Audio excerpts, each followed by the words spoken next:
Adesso è con noi il tecnico dell'Atletico Monreale, mister Natale Macaluso. Le chiedo un pensiero sulla partita. Il pensiero dopo una sconfitta non è mai bello e positivo. Purtroppo continua la sfilza di partite perse, continuiamo ad essere a 0 punti.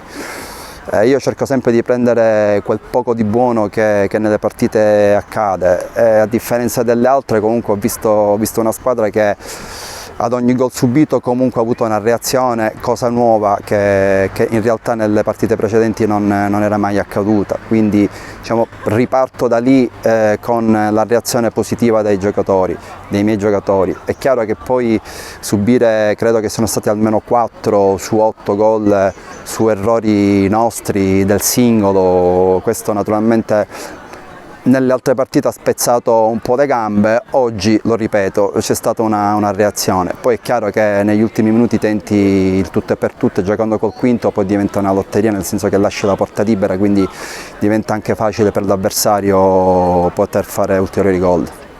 Come ha detto anche lei, 0 punti al momento in campionato, per oggi è stata una grande partita, ma forse è una classifica un po' bugiarda.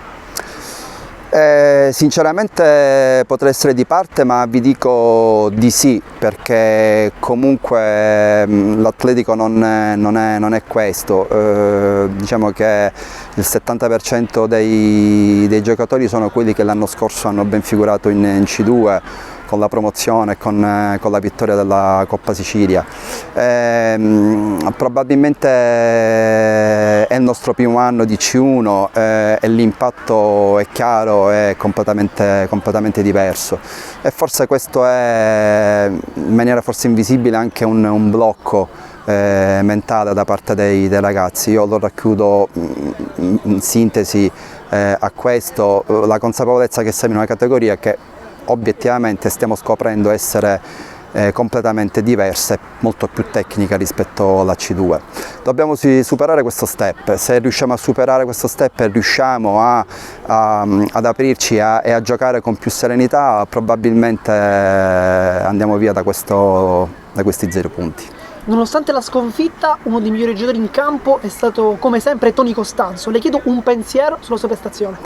Su Toni c'è poco da dire, nel senso che tutti ormai lo conoscono, persona di esperienza, che riesce a tenere bene anche la difesa, e per noi comunque è una sicurezza dietro. Anche i giocatori stanno più tranquilli perché comunque riesce a gestire bene, e devo dire che per l'età che ha, credo che siano 44 adesso, per Toni Costanzo, gli anni, devo dire che comunque risponde sempre egregiamente in tutte le partite. Adesso invece passiamo alla prossima partita di campionato, il 21 ottobre contro il Bonifato Alcamo. Un pensiero sulla sfida, anche alla luce del fatto che è una delle formazioni migliori di questo campionato. Sì, vecchia squadra incontrata già l'anno scorso, hanno ulteriormente rinforzato il loro organico. La affronteremo come tutte le partite.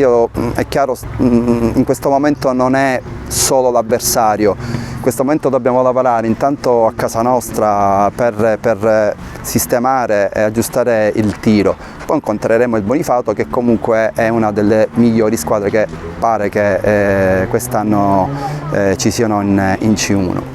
L'affronteremo a viso aperto come tutte le partite, sperando che ci siano meno episodi che ci danneggino, e riuscire a portare finalmente i 3 punti a casa.